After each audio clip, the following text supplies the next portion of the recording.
Here we go. We're live. Let me post it there. It's only 4:01. Hey. Good. For some of us. For some of us. You should be so lucky. It's okay. It's like a party. It is. It's going all night. Yeah, you need rollers and cold cream, right? And some popcorn. There you go. All right. What a funny idea. That would be. Yeah, it reminds me of your friend who did the skit about the Song of Songs. Yes. And And she put 'em on. actually, she put on everything as it is written. Right. Like little this. by little. Yeah. Like your hair is like goats walking Yeah. down the hillside. She had a wig with goats. It was so funny. I love that. Funny. Love it. My daughter does biblical sketches too, and so she's got a brilliant mind for that, but she gets the humor in it. And so we did I sent you that video. Is it okay to talk? Are you am I distracting you? Of our Passover Seder, which for the first time I celebrated with my daughter's in-laws who are Kurdish Jews and Jews from Kurdistan. And they did something where they took all the children outside with some of the adults, and then they had the children bang on the door really strong, and then we opened the door and we have to say, "Who's there?" And they say, "We're Israelite slaves coming to the Holy Land." And then when they open the door and they all come in, "Who are you? Where are you from?" We're from Egypt. We've been liberated and we're coming to the Holy Land. And then the leader of the ceremony got everybody together and said, "Where are you from?" And all the children said, "Egypt." "And where are you going?" And they all said, "Jerusalem." Oh. And then it was brilliant. She sent me part of the video. It was so great. Yeah. And I told the uncle that in my house we used to open the door for Elijah at the end of hoping for the Messiah. We'd open the door for Elijah. Yeah. And he just said, "You do what?" They had never heard of that, but this is much more fun what they did. Yeah. I said it's kind of like Santa Claus, but for Passover. Yeah. Oh, okay. Yeah. Well, we actually, I tell Miriam all the time about The Chosen, and there was the Passover, like in first season, and they were setting the place for Elijah, and I was like, "Yep, that's the way we it goes." do that. Yeah. And then we also, in the recent years, we've set a glass of water for Miriam. So there's a cup of Elijah and a cup of Miriam, because what we're going to talk about is the unknown women of the Passover story. Yeah. For sure. Yeah. Somebody's here from California. Yeah, we've got Demi live with us. Thanks for joining us. We're glad you're here. You were so good while we're figuring out our technology and all that, getting in. We're glad you're here. So welcome to Biblical Fiction Aficionados. Let's get this party started. Mm-hmm. We are here with Eva Marie Everson and Miriam Feinberg Vamosh and Rebecca. Hello, Rebecca. Glad you're here. If you are... Oh, and here's Rebecca T from Oregon. We're glad you're here. If you are commenting on my author page, you will show up here directly. If you're commenting on Biblical Fiction Aficionados, I'm going to do my best to hop over there every minute or two to make sure I don't miss any of you. Thank you so much for joining us. We're glad to be here today, and let's talk about the giveaway. So we've got a giveaway of the book of the hour, Ahoti. How do you say that? Tell us the right way, Miriam. Ahoti. Ahoti. Last emphasis on the last syllable. Okay. Ahoti. Beautiful. Awesome. We do have a paperback. Well, actually, it's your choice. For Arizona, only for Arizona. I'm sorry, for U.S. addresses. Dana, do you want to win? No, I want to buy it. For U.S. addresses, you have your opportunity to win either the paperback or. No, Rebecca, whatever you're doing is showing up. So I figured you were on my author page, but if you're commenting from BFA, then that's even better. That's fantastic. So yeah, if you comment, if you're involved with this, we will leave the comments open until Friday Pacific time at probably around 7 or so. Comment, catch the replay, and that will get you entered into the drawing to win a copy of this lovely book. What other? So are you, Rebecca, tell us, are you on BFA right now?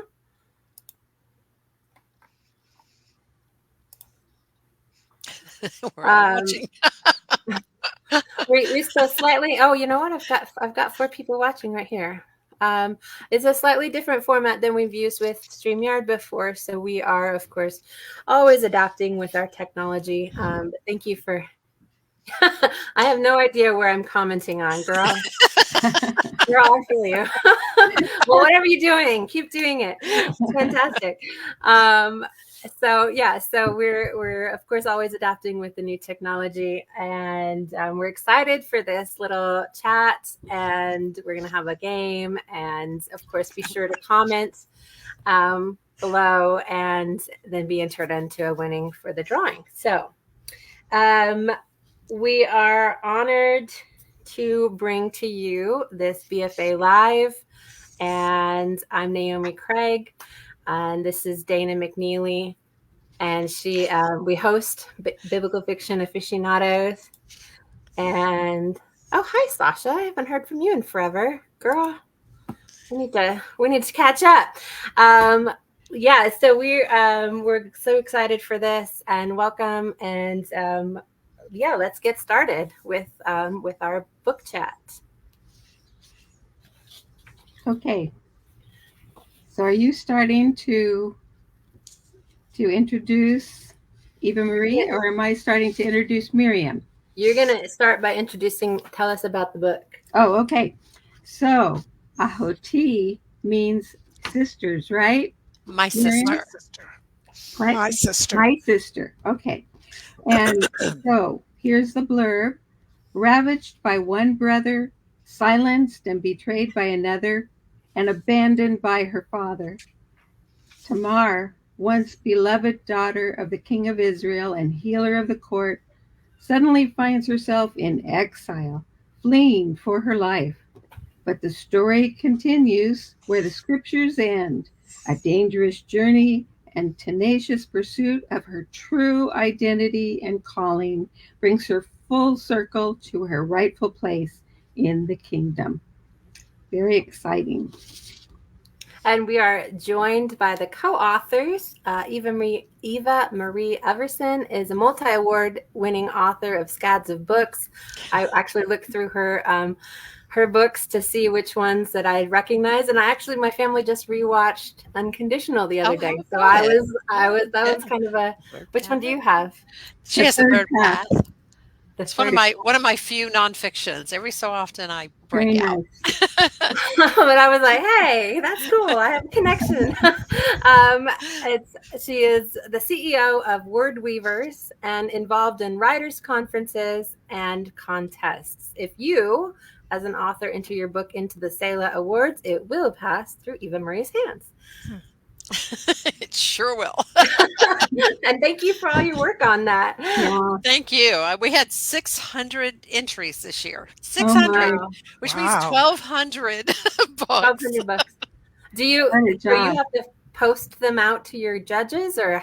Yeah, we post them out to the judges, and we have some great judges. We have some that are just, they come back every year and they judge multiple books. We have one gal that reads about 4 books a day, and she does that very well because her description of, why she judged a certain way or whatever. She just, you're like, okay, you read every page. I don't know how she does it. I can't even imagine. So it's pretty awesome. It's fun. It's fun for me. It's a lot of work, but then as it gets close, and we are getting really close now to the actual awards ceremony, I get so excited because I know how hard it is to work and to write and to get these books out, and then to see them get their just desserts is a thrill. That's awesome. Great. What a service. Yeah. Thanks. Well, I'm excited to get to introduce Miriam Feinberg Vamosh. Did I say that all right? Close enough. Close enough? Okay. And mainly, not first of all, because I was excited to know that you had a co-author, Eva Marie, that was from Israel. And also because I learned in this book where you guys first met and then later deepened your relationship. And that was very exciting to read. So let me, without further ado, talk about Miriam. Miriam Feinberg Vamosh has lived in Israel since 1970, and we're going to want to hear a little more about that. Her love affair with the Bible and ancient sources led to her series of books on daily life in Bible times, including Food in the Bible and Women at the Time of the Bible. And I know those of you who write biblical fiction are going to want to look up those two books for your resources. Miriam is also a tour educator in Israel. So I just have a couple questions. You are joining us from Israel, where you've lived since 1970, as I already mentioned. Tell us a little bit about what that's like and ways that experience has impacted your writing. Well, I'll start off and say that I spent my junior year of high school in Israel. That's how I got here to start with. And I lived with my older brother and his wife, he was a rabbinical student at the time in Jerusalem. And because I didn't know Hebrew except for a few prayers. So rather than put me into the Hebrew-speaking school system, I went to the Anglican Church School. It's now called the Anglican International School. And we had kids from all over the world, United Nations kids, some local Arabs. I bet I know who that is. Some local Arab kids. We had kids from Burma, from Persia, Iran, that is, and in those days, and all over. And we took, among other things, New Testament, because it was basically a mission school. And our teacher, Miss Bradnack, taught us. She was a missionary her whole life, and she taught us the New Testament. And that's how I learned the New Testament, and it became an important part of my ministry, let's say, as a tour educator, because I took Christian tourists around, pilgrims, to all the different sites after I became a tour educator. So I went back to Trenton, New Jersey, and finished high school, and then came back here, and I've been here more or less ever since. What is the impact of my being here on my writing? First of all, I live the landscapes. In my home here, I live outside of Jerusalem in the Judean hills, and I can throw a stone and tell a Bible story about one site or another. And just right in my neighborhood, there's an archaeological excavation of a farm from the time of the Byzantine Christians around the 5th or the 6th century that we fixed up, and we have a little archaeological park there. So first of all, it's the landscapes. And because of all my years as a tour educator, I've been to the places that we talk about in the book hundreds of times. And when I would walk in these places, I would always think in between my little talks, I wonder this, or I wonder that, or I can picture this, or I can picture that. Eva knows it. Eva Marie knows it very well. And so that's another thing. And then you asked me a very poignant question, which is what it's like to be here now. Everybody watches the news, so I'm not going to give a news report. But I will say that we're in a terribly difficult time right now, and none of us understands what God's will is with this situation that we face. And so I looked up a few Psalms today because I think, Dana, you asked me, how should I pray? So I would say, because in the Jewish tradition, we do less of the off-the-cuff praying, like Protestant Christians do. And we have more, we read Psalms, because everything you ever want to know about any human foible, failure, success, love, hate, it's all in there. Yeah, it's true. So I picked verses from Psalm 6 for you to think about and pray on. Have mercy on me, Lord, for I am faint. Heal me, Lord, for my bones are in agony. My soul is in deep anguish. How long, Lord? How long? And Psalm 143, my enemy has chased me. He has knocked me to the ground and forces me to live in darkness like those of the grave. I am losing all hope. I am paralyzed with fear. I ponder all your great works and think about what you have done.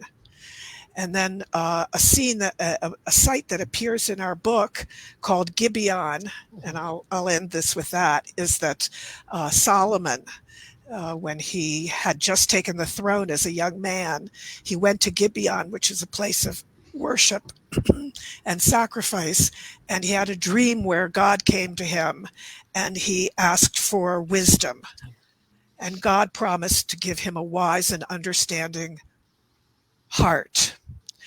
And in the Bible, which belongs to all of us, as I said, there's anything you ever want to read about, all the agony and all the ecstasy. Isaac and Ishmael. Even Isaac and Ishmael got together to bury their father. And so as Solomon prayed for wisdom and God gave him wisdom, I would ask you to pray for wisdom for all the leaders in the region and for the people, all the people who are suffering and dying. Yeah, for sure. That's a bit of a joy killer, but no, thank you for sharing that. I know that's our life here, and yet we live, yet we celebrate, yet we hope. Yeah. Amen. Amen. Thank you. I think it's kind of a little detached here in the States. We can naturally.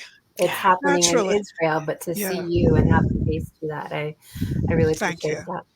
And we'll be praying for you. Thank you. So what was it like working together? How did you guys become a team? And what?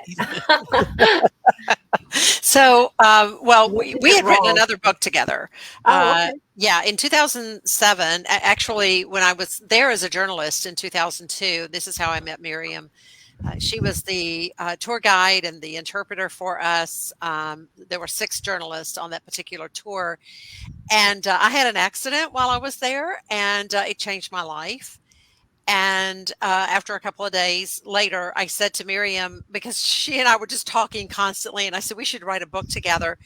And a few years later, we were actually approached to write the book by Thomas Nelson. So I went back to Israel in 2007. And she and I walked the land together as a Jew and a Christian. And we just went from one end to the other and back again, and photographed the land and wrote about the land and just our experiences of being there and doing this together. That particular book, Reflections of God's Holy Land, A Personal Journey Through Israel, won a silver medallion, an ECPA silver medallion. So we were, and a few other awards as well, but that was a big one. So, and we never stop talking. We are always in communication with each other. We actually designed a tour that the Ministry of Tourism decided to try. And in 2009, I selected 5 other journalists to go back to Israel with me. And we got to present that tour to them and the Ministry of Tourism. We we thought that the tour should begin in the desert and not in the Galilee, and then go into the Galilee and then on into Jerusalem, because that was the path that Jesus would have taken. He began in the desert, during those 40 days.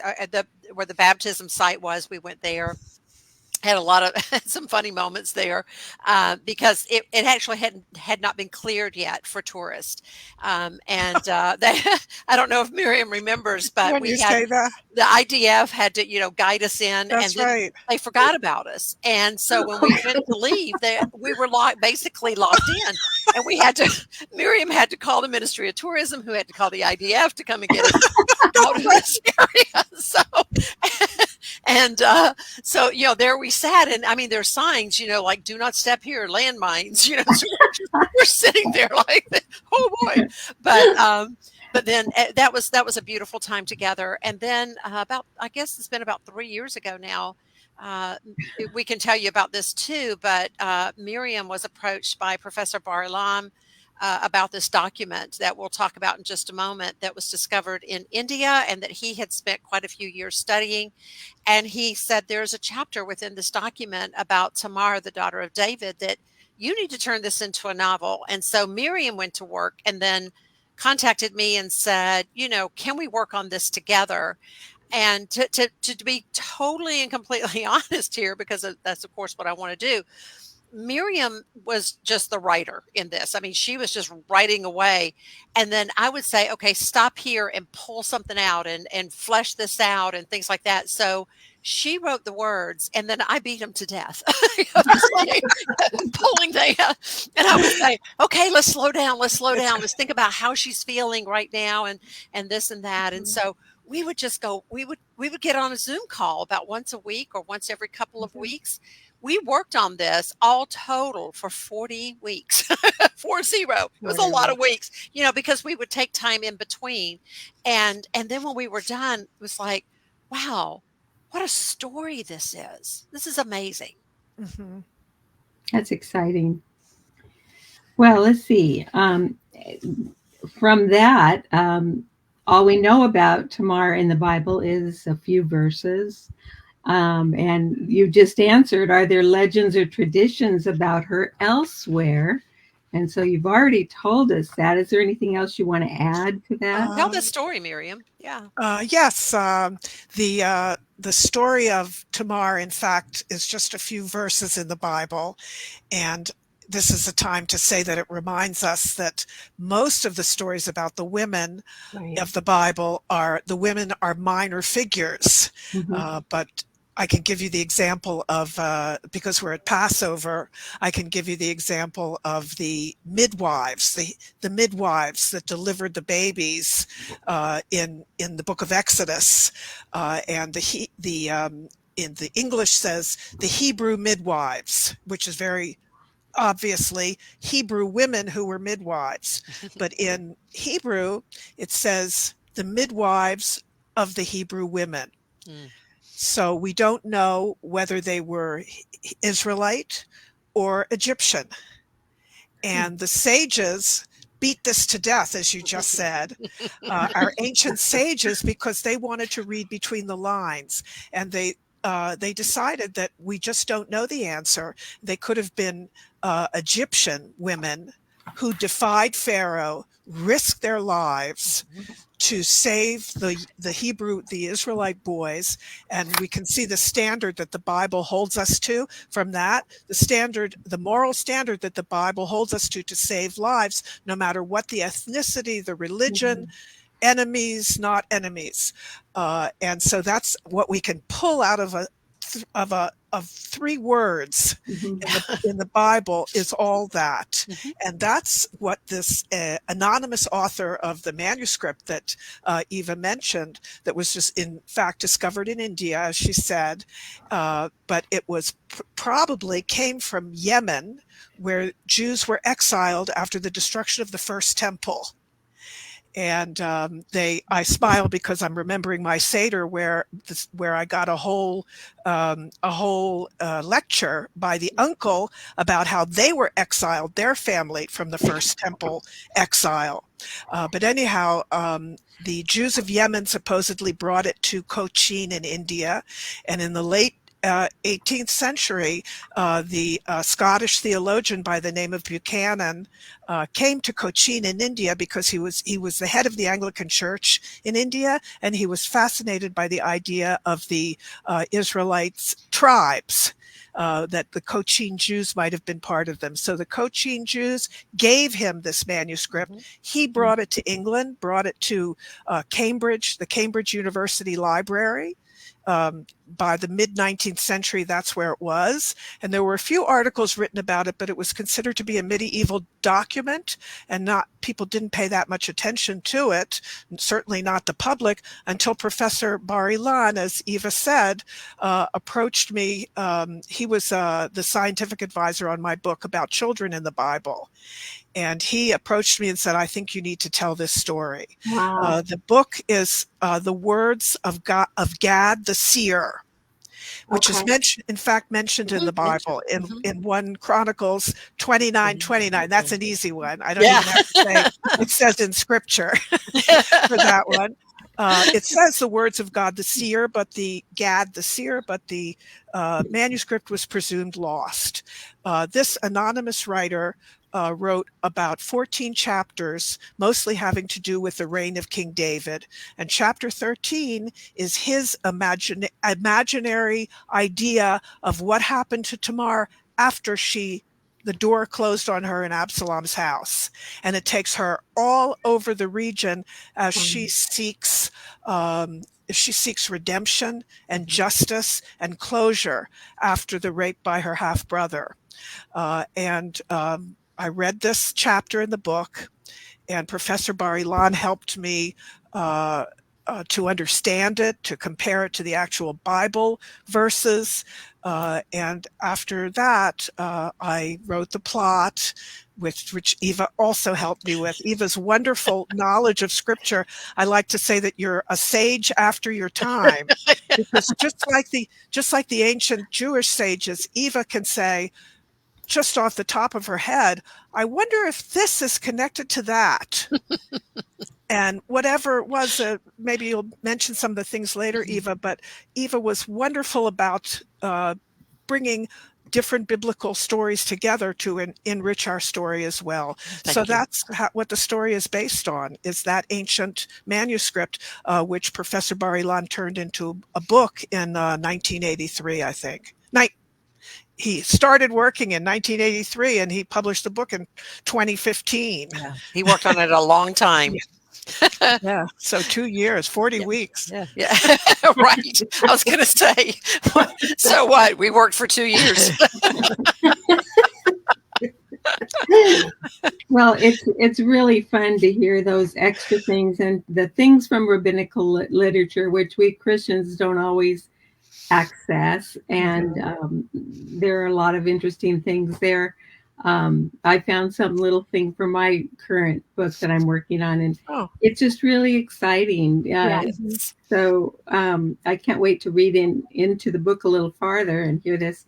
But in ancient times, the culture was that the women didn't actually have much of a voice. That's right. But actually, the Jews gave the women probably a lot more voice than the other cultures around them did, because the Lord, had rules and his commandments for how women were to be treated and honored, cared for, and not so much always in other cultures, but they were often traded as commodities to join families in marriage. We saw Solomon doing that quite a bit. David? Yes. Listen, Solomon, not always so wise, For Solomon, a good day was when he only had 400 people mad at him. Only 400 of his wives were upset. Not to mention their mothers. That was funny.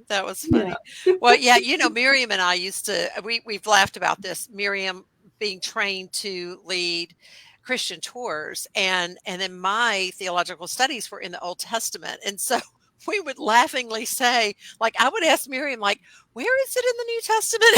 She would tell me, and then she would say, Eva, where is it in the Old Testament? So it was always so funny that, sometimes I would throw things out and she would say, where is that? And I'm like, in your scriptures. So, but but I mean, I learned so much. And so did I. So much about, seriously, about my scriptures, like our scriptures, the walk that Jesus walked and the talk that Jesus talked. My first time there, I just remember my mouth falling open and saying, how is it I have been a Christian my whole life? And I just never put this particular two and two together, and there is something to be said for seeing the land and walking the land. And Miriam and I in 2009, after the tour, we sent everybody home and I stayed, and Miriam and I walked a good portion of the Jesus Trail together, right? Which was designed and laid out by a Jewish man and a Christian man.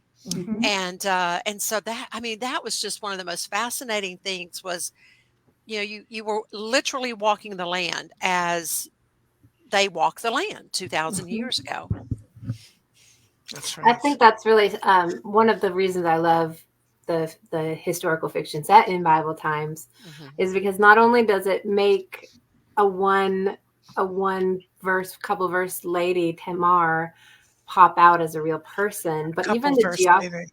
Yeah, even I like the that. Geography is now suddenly it makes a lot more sense geographically too. It's a real place. And if she, if she took off and walked the land, I mean, her feet would have been dusty, and she would have had to have dealt with the harshness that the land can often give, but then also the beauty that the land gives, because so often we picture that all of Israel is a desert in the true desert sense, but that's not true at all. It's absolutely beautiful with rolling green hills and sheep. sheep and goats. Sheep and goats. Which I learned there's one word. There's only one word for that, and Miriam taught me that. And it's zon. Is that right, Miriam? Son. Yeah. And so it's sheep and goats. And so when we'd see the sheep and goats out, in the pastures, we'd say, oh, sheep and goats. But think about what Jesus said about separating the sheep from the goats. Then it's like, oh, that makes sense now. You know? Because they are together, and we had that one moment when we were up in Mount Carmel and we were coming back down Mount Carmel. We kept hearing all this like this ringing, like we're dinging or this bell ringing, and it was all these goats coming over the hill, but they were huge, and we're not tiny little goats; they were huge. And so I started taking photos of them, and I had my zoom lens, and then I realized, oh my gosh, I've got my zoom lens, and they're like right at me. I didn't realize how close they were to me. And so I have this picture of one coming right up to Miriam, and she's looking at me like, do I move? Like they're huge. A grizzly bear as big as a Volkswagen. I'm telling you, they were so huge, and then you had the little bells around their necks, but they were like sending off these little explosions nearby, and it was making them run. And so I was like, what in the world is that? Because we would hear this kaboom, ding, ding, ding, ding, ding. What in the world? And then here came all these goats. So it was a really funny moment. That's funny. I'll have to share that on BFA. Yeah. You should. So Demi and Rebecca T say, for those who can't travel physically, it is great to go there through the imaginations offered in biblical fiction. Charlene, we're glad you're here. Never too late. You can play the replay back on YouTube here in a little bit. And then Treva, thank you so much. Glad you're enjoying this. So I actually had a question. I had made a lead-in remark, which led to this great discussion about sheep and goats. The question was, let's see, daughters were traded as commodities, even as a princess and healer Tamar's life is dictated by the men around her. Tell us a little bit about this. How the men in her life dictated. Well, in the Bible, this part is actually a part of Scripture, and from that story, we begin to pull out this understanding: is that Tamar was we don't like to say victim, we like to say victor, as Eva has taught me, but she was a victim of her half brother. Amnon is the first thing. If we think about Tamar in the Bible, if we even think about this Tamar, the princess, and not the first one, who is Judah's daughter-in-law, but if we think about Tamar, the princess, we say, oh, she was raped by her half-brother, and that's what we know from Scripture. And we also know two more things, that David learned about this, was told about it, and the only thing we read is that he got very angry, and did nothing. And he nothing. He became angry, and this is again something we don't know what he said. He probably didn't say anything, because that's the way most guys are. You never know when they're angry. You say, "What's wrong? What's wrong?" If you're mad, talk about it. He didn't. Yeah. And we also talked about the fact that it was right after the whole thing with Bathsheba, and so it's very possible that he said, well, how am I supposed, how am I supposed to come against him when I did this horrible thing to Uriah? But that was his daughter. That was his daughter. And then comes Absalom and says that classic phrase that we hear nowadays constantly, is the problem of a woman who's been sexually assaulted. Her family sometimes says to her to this day, don't say anything. Leave it alone. Don't talk about it. Just get over it. And Absalom, her brother, brought her to his house, which we see, Eva and I see it through the eyes of the scholars and others. We see it as part of a grand plot that Absalom was part of. We won't do any spoilers, but as far as the Bible takes it, sometimes people see this as a lovely gesture by Absalom to take care of Tamar. But in fact, it was to keep what happened to her as secret as possible, to not shame the family.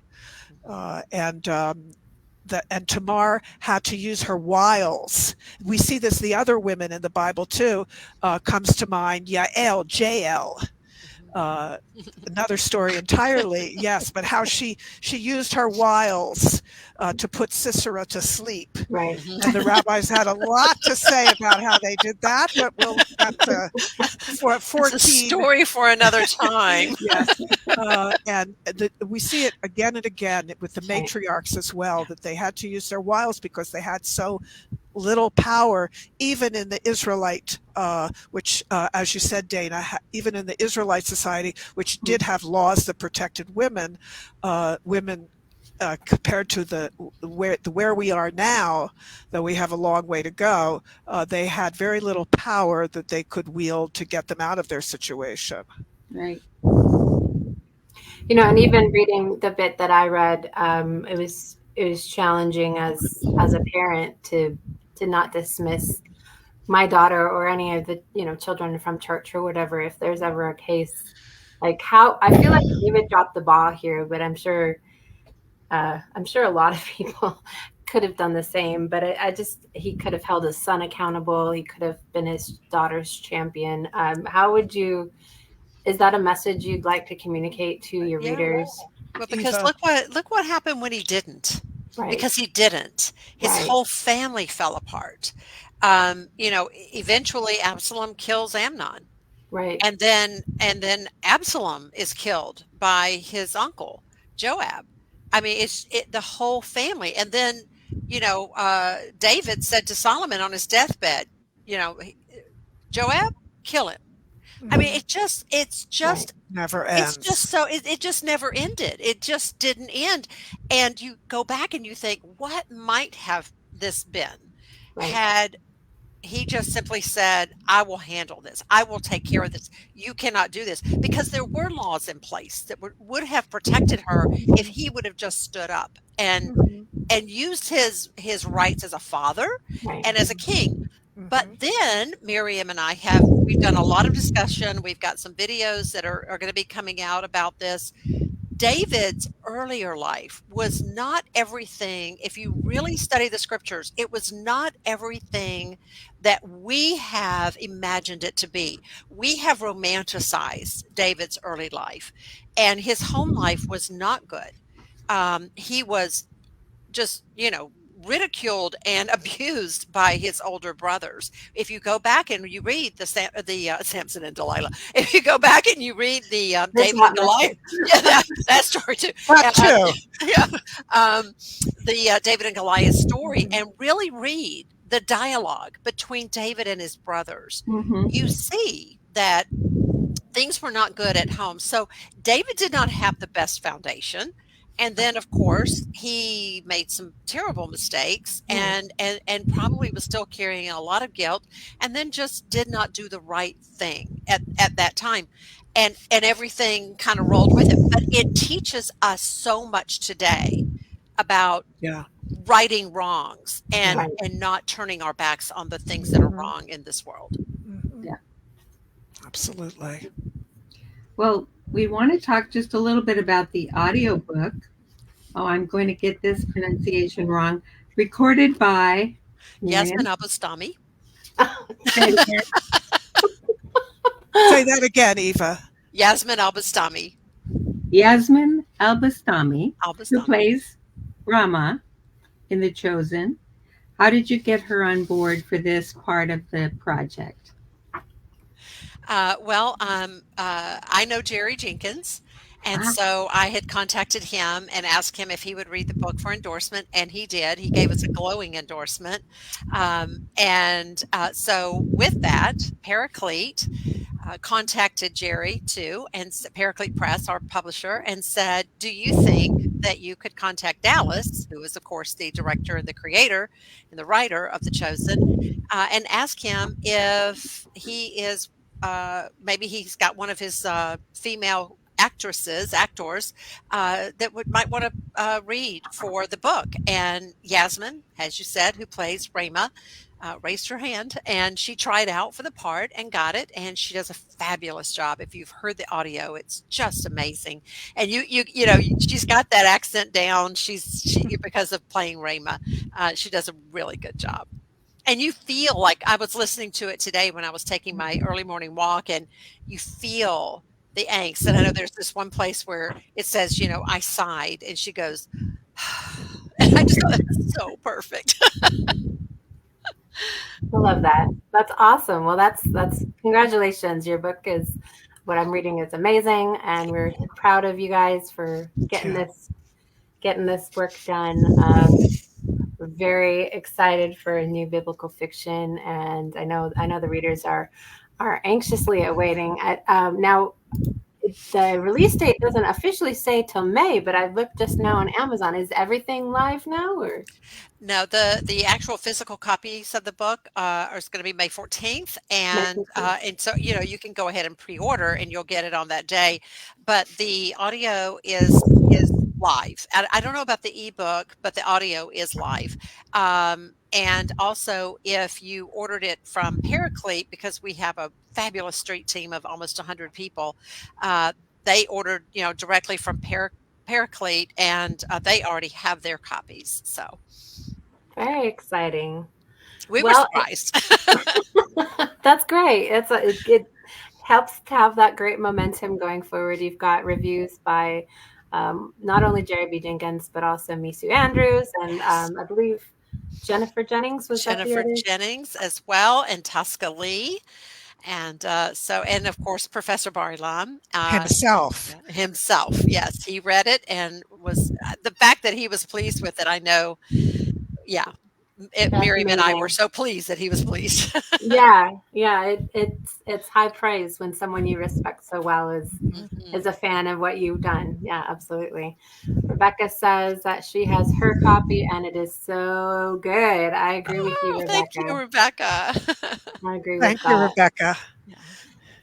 So if you guys are game, we'd like to play a little game just to see how well Eva and Miriam know each other. I'm ready.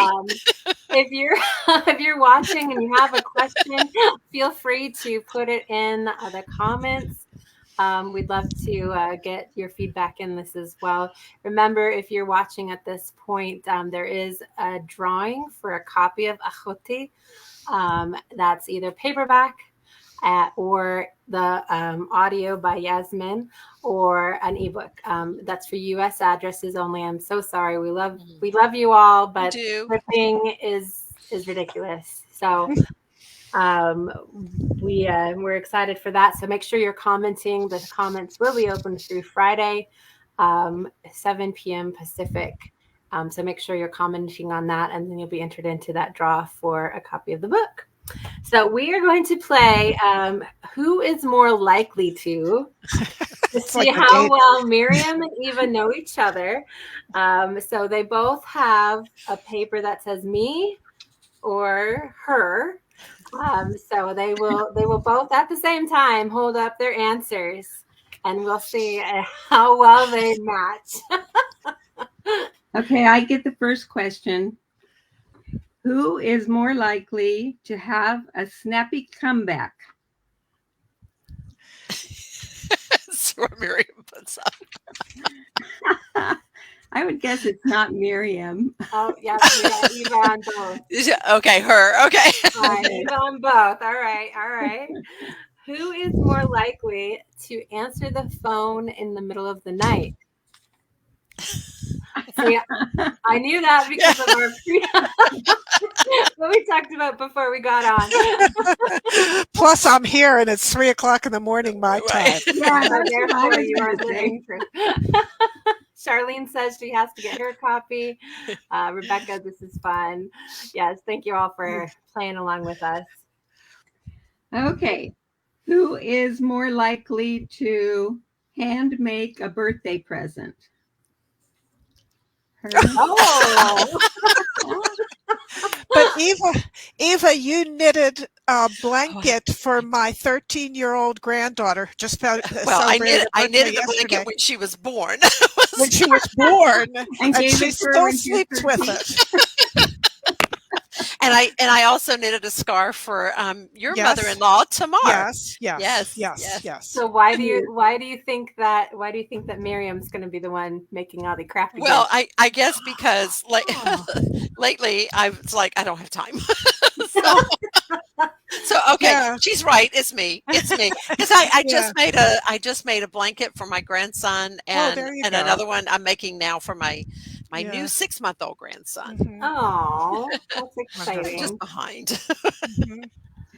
Oh, this is a good one. I'm going to go with this one. Demi says, who is more likely to come up with the idea for the next novel? Oh. Apparently. I was going to say, wait a minute, I have to write Professor Barilan. Because when he saw what we did, he said, I have so many ideas for you. Gracious. And he wrote out all the different things that we should write about the next time. So I love it. I do too. That's wonderful. So fun. Okay. I'm ready. Oh, I know this one. Who is more likely to argue with their pet? Oh. I thought it might be evidence. Evidence. We've got Daisy here on screen. On screen, yeah.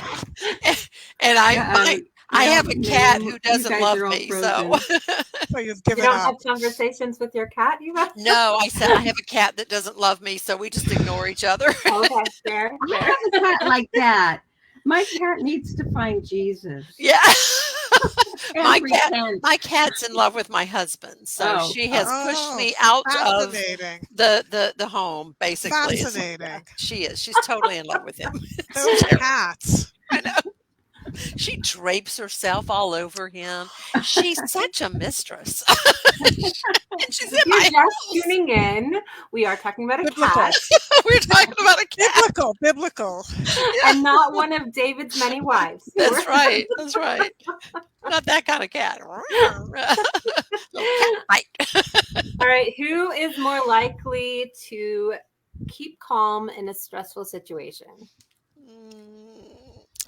I think we're both pretty calm. Okay. Carlene wants to know if your husband feeds the cat. Oh, yeah. Oh, yeah. He does everything for the cat, because I was just like, I saved that cat's life. And then she treats me like this. That's a cat. That's a cat.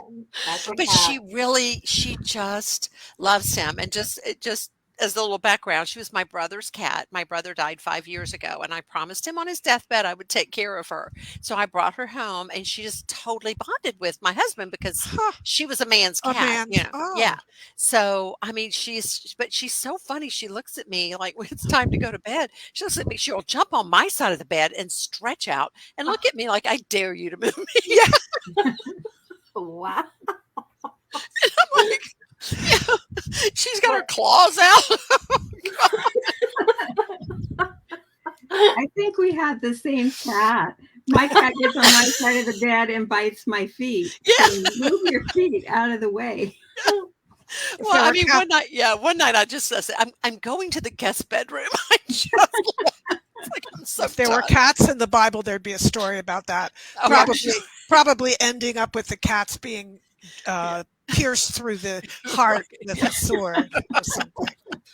Well, my pastor says really funny things about cats, and he says, "Okay, go ahead and start the emails," because he knows the cat people are going to be emailing him, and like, what's wrong with cats? But that's cute. Yeah. But she's a pretty cat, so I'll say that for her. They have their points. Yeah. Yeah. Well, here's my next question. Who read the most books in a year? Oof. I was going to say me because I have to. Oh, yeah. Well, yeah, I guess. I don't, by the way, I do not read for the Selah Awards, but I end up with a lot of manuscripts coming across my desk from time to time. So, and I read articles because I translate and edit for academics. So when I get lost in their incredibly convoluted articles about biblical stories, then I have to go and read whole other articles so that I can edit or translate and don't look like I don't know anything. So I read articles, but very quickly. Sometimes I have to give up, but books, no. Yeah, that's Eva's I read department. A lot of books. Yeah. Well, your turn. Oh, I was just going to say, we would all love to hear a reading from Ahoti if you are Ahoti. Yes. If you're willing to do that. Well, yes. You had this other question though, and I was ready for this. Oh, you ready for that one? Okay. Yeah. Right. Yeah, because I have a story to tell. Okay. All right. Who's most likely to laugh in the middle of a serious situation? That's very your stories. That's telling because that's why we get along so well. I think so. Yeah, I got stuck in an elevator one time, and it was like there were several of us in the elevator, and it got stuck between two floors, and I couldn't stop laughing, and everybody was mad at me because I couldn't stop laughing. But when I'm stressed, that's what happens. When I was 16 years old, my girlfriend and I drove her grandmother's car to the next town over, and we wrecked the car. Well, we didn't wreck it bad. We bent the fender, and I laughed all the way home. And it's like 50 years later, she's still angry at me about that. And what's the stressful situation that comes to mind, Miriam, for you? So many. Oh, yeah, I can. We had a situation. Well, the black humor in Israel is all over the place because of what's going on now. So we had the 300 missiles that came over, and people were joking because they didn't do any harm. We intercepted 99% of them thanks to the United States, and thanks to weapons from the United States, intercept weapons. So they were talking about how what you would serve on the different kinds of missiles that come from Iran. The one that takes 9 hours, you'd serve a whole meal. And the one that takes only an hour, you could only serve a drink. Okay. Or whatever. And you wouldn't believe that people could joke about a thing like that. Yeah. But that's how I think that's how people we process. And it keeps us from completely falling losing apart. it. Yeah. Yeah. Right. I know when my brother was dying, we joked the whole time, and he said, if I'm going to die, I'm going to go out laughing. And he did. Okay. You know, he did, because that was the only way we could handle it. So Miriam, are you going to read? Yes, I'm going to read, and I'm going to read a passage that Eva suggested. And I thank you for that, Eva. She's wonderful at picking out the things that mean the most. So this is Tamar speaking, very early in our story. I jerked. A dream. Another dream.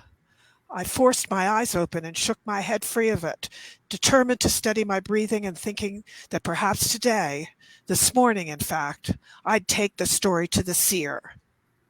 Gad would know what it meant, for I, healer and diviner of the dreams of others, couldn't interpret it. Mara! I looked up, acknowledging my servant's presence, kneeling next to my bed as she did every morning. Wordlessly, she handed me my cup. The clay was cool in my hands. It brought calm, but the pomegranate juice it held burned as I swallowed, that told me I'd been screaming again. Ah, so this is why Mara peered at me under knit brows, lower lip caged behind her teeth. Gratitude coursed through me that she was no ordinary servant, but something closer to an ally, to the mother of whom I had been robbed in the world of women I inhabited. Behind her lay my robe, the bright orange, blue, and green dyed stripes woven among the wool's natural blacks, browns, and beige, bright even against the vermilion walls of my room. Cradled in the colorful cloth, gleaming against it, was my special pendant, hanging from its intricately twisted gold chain. The sweet scent of tiny, fresh-cut, blushing spikenard flowers Mara had placed in my slippers wafted across the room. Seeing these only meant one thing. The king has sent for you, my lady, Mara said, answering the question I had not yet opened my mouth to ask. Ah, my thoughts had always been too easy to read over the years for Mara. I didn't ask her why my father had called for me. Every day brought new tasks, many of them requiring my ceremonial robe. And today, for a prince perhaps, a visiting dignitary, or perhaps I'd been called to help with an ailing servant. This is what I did, and that was what I wore. I would find out soon enough. My visit to Gad the seer would have to wait. After splashing my face with water from the bronze laver in the corner that Mara had filled, I stood and raised my arms, ready to be dressed. The garment floated down to my ankles as she draped it over my tunic, seemingly lighter than air, belying the nature of the wool from which it was woven. I took courage from the magical geometric patterns I myself had embroidered into the sleeve and flounced hem. The supple cloth swayed like a blossom in the breeze, the inner red and the outer purple turning into alternating stripes. I remembered, as I always had when donning the garments, the day my father announced he was commissioning it for me. He hadn't even waited until we were alone, but proclaimed it proudly before all my brothers gathered in the audience hall. Mara looped the sash around my waist. I pulled aside the curtain over the niche where I kept my healing herbs and picked up the little linen bags, each one filled with a different herb or mixture. Then I tucked them into the folds of the sash. As Mara tightened it, I had another memory of my father. The day he had paraded his friend Hushai, grandly robed, before me around the courtyard. You'll have a robe more beautiful than Hushai's, and certainly richer by far than Joseph's, he'd boasted. and then told me I'd be a healer. My father didn't see me shiver at the vision that came that very moment, a vision of that fine garment's golden threads unraveled and the magnificently woven multicolored wool torn and filthy. Of course, being only the Ahot to my brothers, my father neither saw nor sensed my trembling. He generally ignored anything of significance in my life. He never tested my knowledge of the sacred stories the way he did my brothers. So how could he have known that Joseph's robe would mean anything to me at all? But I knew the stories, thanks to the seer, and I knew that Joseph's robe spelled doom. That robe had been Joseph's downfall, the seer told me on the day he first taught me the story. Joseph's robe, given to him in love by his father, had taken him into the depths of a pit. And so I knew my robe would drag me into a place blacker and deeper than Joseph's ever was. But could there be redemption? Princess, none of that now, Mara broke through my darkness, her stern voice belied by the gentle way she turned and steered me with one hand toward my dressing table, holding out my beloved glass pendant in the other. This I would not appear without, given to me by my mother after she had persuaded the king to make me the court healer. Back when I was too young even to know what it meant, it told our story. Tiny, glinting, rough-cut carnelians flanked a single, smooth, great white bead, gleaming in splendor like a full moon on a clear winter night above the palace. Mother said it would remind me of her faraway roots and the worship she had put aside when she came to Judah to marry my father. A tiny, twisted thread of blue glass coiled around one end and green glass around the other. There was none other like it anywhere in Judah, she told me. It was a treasure handed down from her mother. No one was sure where it had come from, but Mother had said it was my own version of the thread of blue in the hem of the garments only the men in Judah wore, and the healing powers of the warm blue lake near her old home in Geshur. Mara never ceased to remind me that the azure and iridescence in the glass, together with the golden threads in my garment, were the exact color of my eyes, the blue gold of my left and the green gold of my right. She told me as soon as I was old enough to hear it, that more than simply my skills would persuade people of my powers. No, those two different eyes, as if coming from two realms of another world, would convince even the most cynical. Finally, in the center of the bead was a bright red iris against a golden corona. The eye of God protecting you, Mother said, and those you work to heal. As I sat at my dressing table, I bowed my head so Mara could slip the pendant around my neck. It nestled against the richly embroidered symbols on the breast of my robe, radiating its strange but familiar warmth when the gold chain lay cool on my neck. Lifting the bronze mirror, I watched as Mara dressed my hair. I don't want to go, I confessed, as if Mara didn't already know. Her face betrayed nothing as she went about her task. You were there during my last royal audience. You stood behind me. Don't pretend you can't remember that princeling from some horrid little border town whose favor my father sought, standing right next to the throne. I took Mara's nod as a sign of encouragement, although I was surprised she didn't cut me off to remind me of some important lesson I should have taken from that encounter, as she always did. So I ventured even further. Don't you remember his cruel little rat's eyes and the stench of garlic and burnt oil that reached us all the way across the great audience hall? The comb Mara wielded pulled a little too hard at my tangled curls. I had gone too far, but I couldn't help it. The words tumbled out as easily as they did in my vision. Fine, Mara, you've told me before. It was my mother's fate, and it will be mine. I know better than to expect love. Besides, what good is love, as you've told me so many times?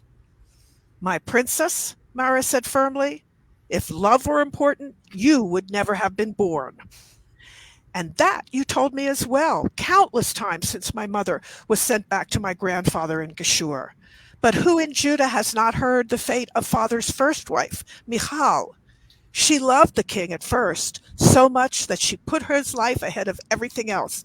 And yet look at how she despised him at the end, how he toyed with her, and how she was reduced to tending to her sister Merav's children for the rest of her life.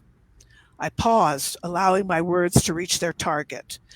And so, without love, how like Michal's life might mine become? Snippets of gossip carried home like trinkets from the market. Mara was the only person besides the king and my brothers who could interrupt me, and she had done so again.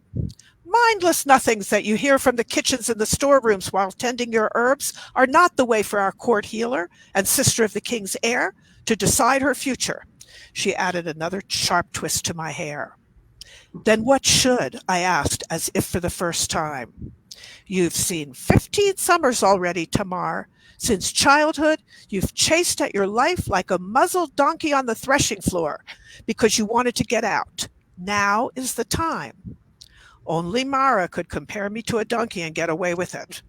I couldn't hide a smile, although I needn't have tried. Mara ignored it.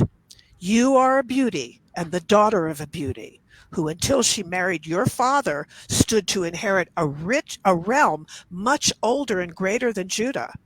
And though the moon god doesn't rule here as he does at home, and some disparage you because your mother was from foreign stock, never forget your mother was the daughter of a great kingdom. And even when your father appoints Amnon, his eldest, as his successor, as he certainly will, even though the two of you have different mothers, you'll find a place of strength because you are his sister, his Ahot. You will take the authority for healing your father granted you and transform it into a position no woman but you could hope to have, overseeing all the vast property and possessions that your father, whom God has shown favor to, will pass on to Amnon. Mara's lips were pursed as usual, but her brows flitted briefly upward, and the smile that never failed to encourage me lit up in her eyes. You will soon learn to control even the expressions that you so poorly conceal now, Mara said, and your power will multiply all the more when you are the wife of a great man. No one will be able to touch you. Mara's final words floated down with the veil she placed over my head and arranged around my shoulders. I saw in my reflection that a few of the fat red curls I had inherited from my father had escaped despite her best efforts. No matter, I liked it that way. When her mood was good, Mara would remind me that my mother wore her raven hair much in the same way. At Mara's signal, I gazed up to focus on the plaster flowers blooming along the line where the wall met the ceiling, as she applied the cobalt blue kohl below my eyes. When I obediently lowered my lids, she carefully coated them too. I refused to open my eyes, although the delicate work was finished. I woke with a troubling dream this morning, Mara, and I need the counsel of the seer. I'll go to him before the throne room, I announced, as if my mere words, simply because I had uttered them, were enough to carry out my will. I had to go. I must. Even Mara's ministrations, the power of my robe of office, the pendant, and the protected kohl had not dispelled the wisps of my dream. We won't reach Gad's apartments until the second step in the sun staircase is in shadow, princess. There's no time even for your meal, Mara shot back. She was right, of course. As king, my father could not be kept waiting once he had called for me, no matter the cause, whether for matters of the palace or for the pleasure of seeing his only daughter. As if on cue, my bedroom door opened, and the aroma of the freshly baked bread wafted in momentarily, then disappeared. I suspected Mara had shooed off the kitchen maid with my breakfast tray. I opened my eyes. All right, I said. I was ready now to see my father. I was ready to see the king. Very good. I love the symbolism of Joseph's coat. That was wonderful. Mm-hmm. Thanks to the sages. Thanks to the sages and the scholars. Yeah. A robe is never just a robe. And we had some beautiful comments. Thank you so much. Yes. Thank you all for tuning in. Thank you so much. You don't want to miss this. If you don't win it, then we will have the links for where you can purchase Ahoti. But thank you so much all for being here today. Thank you all. And joining in. I'll just mention a question, Naomi. What if they want to see more from these two ladies? Contact them via their websites, or are we going to have that posted too? Yes, and we like I said, we've made videos, and they are only going to our street team right now. If you want to join that team, you still can. You can just grab us at on Facebook if you would like, but then also they'll go public after the book releases. So I'll make sure I'll post it in BFA for all of you so you can see that. And if you have a newsletter link, I'm sure that they'll want to follow you by newsletter. Yes, be sure to put your, we can have a contact link. Thank you, Rebecca. Thank you. Thank you, Charlene. I keep looking back in the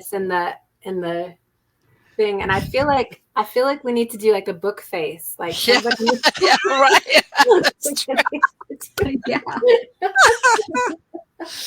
That would be fun. Yeah, like just have the half face. Yeah, that's right. And then your face. Yeah. This is her green eye, so we need a blue eye. Well, you should, and Miriam, you should tell what you said to Paraclete about the eye color that they brought out for the book cover. You said something about that. That's the true eye color. Oh, yes, that's right. There's an eye color in this country. I may be the only one who ever noticed it because I've never heard anybody talk about it. But my sister had that color eyes and my brother did. I always called them Land of Israel eyes. There's it's like a hazel eyes. And also the deep red hair is something that you see in the Arabs and in the Arabs around Hebron, where David's family came from, Hebron and Bethlehem, to this day. But the eye color goes with that hair color. Yeah. And I often thought that those people must have in their DNA going all the way back to the time of the Israelites and the Canaanites. So they got that eye color without me ever mentioning it. Yeah, it was amazing. Yes. Is that the green or is that the bow? The green. Yeah. The greenish hazily. That's beautiful. Yeah. Well, we'd love to see if you have Ahoti. Show us your best book face. Yeah, that'd be fun. Great picture. Be sure to follow Eva Marie and Miriam. Thank you. And if you are a writer, I know you will benefit from the wonderful books that Miriam and Eva have put together. And we just thank you so much for coming today and sharing. Thank you all so much. I think one of the best books, if you want to really study, Miriam wrote the book Daily Life in the Times of Jesus, and I think it's been translated into about 20 million languages. You say more than 30. Than 30. Yeah, you can't go anywhere in Israel and not see this book, but it's a great study tool if you want to know more about daily life in the time of Jesus. Thank you. Wonderful. Well, we will make sure to have the links there. Be sure to comment through Friday. Thank you, Rebecca. Yes, thank you. We take it for granted, but thank you for no problem. Now what should I do? I think you should write some more. Take Daisy for a walk. Yeah, that's what I will do. Yeah. The comments will be open until Friday, so be sure to comment in if you're just watching in the replay. We will get the YouTube link here shortly, so make sure you're commenting to be entered in to win a copy of Ahoti. Eva Marie and Miriam, thank you so much for joining us. Thank you both. Thank you both. Shalom. Shalom. Shalom. Shalom.